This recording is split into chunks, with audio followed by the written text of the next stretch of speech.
Il y a 8 ans, l'âge de Samuel Eto'o fut le sujet préféré des tabloïds britanniques.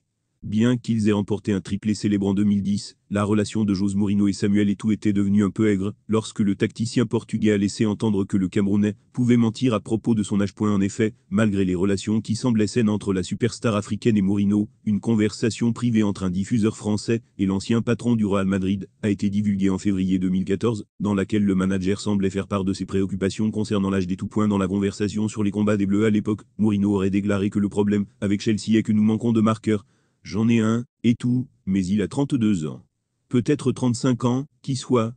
Peu de temps après, Eto'o a qualifié Mourinho de fou pour avoir remis en question son âge. Mais dans une récente interview, l'ex-buteur du FC Barcelone a semblé enterrer l'âge de guerre lorsqu'elle a été interrogée sur son ancien patron, avec le meilleur buteur de tous les temps de la Coupe d'Afrique des Nations. Mourinho restera toujours dans mon cœur, une personne formidable et un grand entraîneur, a-t-il déclaré à Sport Mediaset.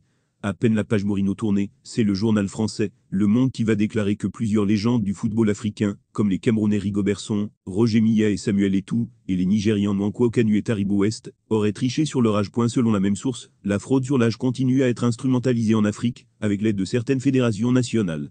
À cet égard, le Belge Karel Brocan, directeur de la West African Football Academy au Ghana, affirme que le phénomène concernait 95% des joueurs africains. Pour un dirigeant de club qui a requis l'anonymat dans les colonnes du journal Le Monde, ce n'est pas un hasard si l'Afrique subsaharienne concentre la totalité des cas récemment déclarés.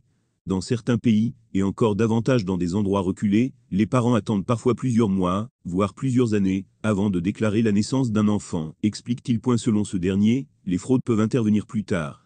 Par exemple, un joueur qui a officiellement 23 ans va obtenir un faux extrait de naissance auprès d'un fonctionnaire municipal contre un peu d'argent, afin d'être transféré dans un club européen et d'avoir une chance de voir une carrière plus longue. Il y a en Afrique une pression sociale importante, et pour un joueur issu d'un milieu très modeste, c'est une opportunité de sortir sa famille et lui de précarité, précise ce même dirigeant. Toujours d'après les enquêtes du journal français Le Monde qui cite Eugène Omandé, le président du COE Sport de San Pedro, Côte d'Ivoire, dit « La triche est en moyenne de 3 ans entre l'âge réel et l'âge annoncé, même si on nous présente des papiers officiels. »